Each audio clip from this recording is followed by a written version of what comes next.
I present to you guys Knock Knock by Daniel Beatty. I did every morning till I was 3.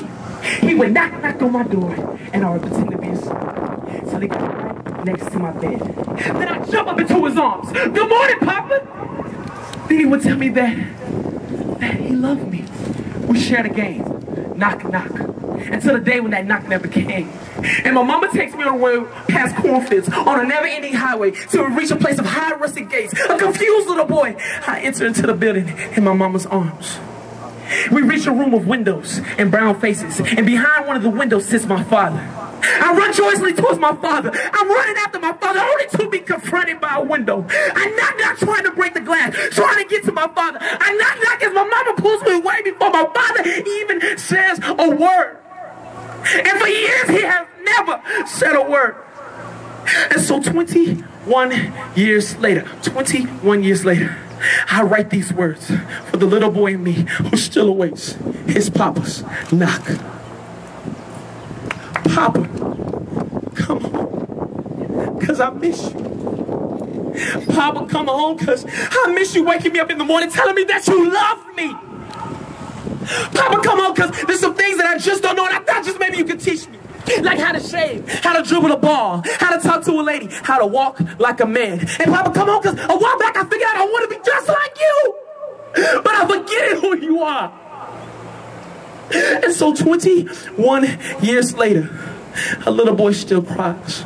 And so I write these words to try to heal myself, to try to father myself up, and dream up a father who says these words. My father did not. Dear son, I'm sorry that I never came home. And for all the lessons that I failed to teach you, hear these words. Hear these words.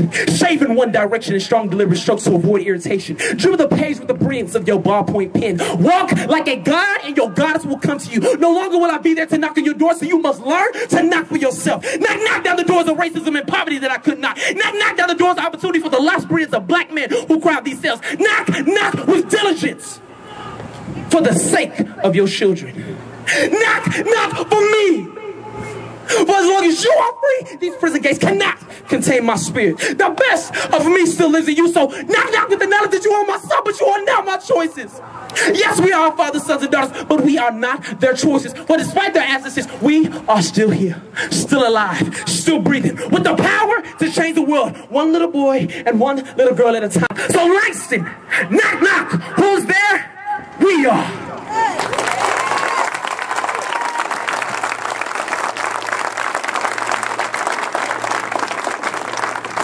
Next, we will have another poem by Shaquille Anderson.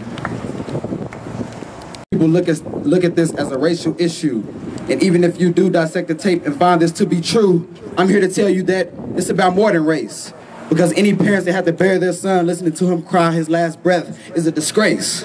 Dr. King stated best, injustice anywhere is a threat to justice everywhere. And the fact that the killer is still out here walking free, well, how much do they really care? Do the crime, you do the time. We have to practice what we preach. But the evidence is evident, so we need to be careful what we teach. You cannot tell me suspicion is measured by a boy in the hood. And you cannot tell me that being on neighborhood watch makes your character good. Yes, we want justice, just as you would for your son. 17 versus 28, Skittles versus handgun. A young man had a dream, he said, let freedom ring, but I don't think he meant letting the killer of a kid walk out. I don't think that's what he means. Many prayers for the family, respect for staying strong as we fight for his justice. His legacy lives on. R.I.P. To see young people standing here for a cause, united and gathered to talk and to share, but to also hopefully take action as a result of what has happened in Florida, and not just in Florida, in Dale City, Oklahoma, where we have the murder of a young black man by a police officer, shot him in the back, and they're calling that justice. So what do we do about it? That's the question. I just left a Senate committee meeting where we passed yet another open carry law. That will mean that now it'll be okay for people to walk down the streets with a gun in a holster, openly showing it, and we're supposed to expect that everyone in America will abide by the rules and use those guns in the right way. I don't think so. I don't think that's what will happen in our community when we alone are not able to even afford to buy the license, let alone take the course. We will be the underserved, and we will be the ones who are most impacted when something just doesn't quite look right. And guess who is the only witness at the end of the day? And that's the person left standing with the gun. So it's reprehensible that Zimmerman has not even been arrested, has not even been brought in question. And what are we supposed to do? Say okay? I don't think so. And that's why you're here today. I appreciate you being here. I applaud you for being here. Langston University, you are a powerful force in the state of Oklahoma. Yes. Hallelujah. And I'm here today to get you to believe that you are powerful and to get you to act like you're powerful.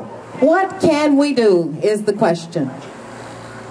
We have an election coming up on April the 3rd. Now, I don't know how you feel about the candidates. I don't really care. But I need you to vote, number one. I need to make sure that everybody at Langston University, because I'm sure most of you are over 18, will vote. Everybody registered? Yes. Everybody voting? Yes. You can vote tomorrow. You can vote Saturday and you can vote Monday. My motto, vote early and vote often. Okay?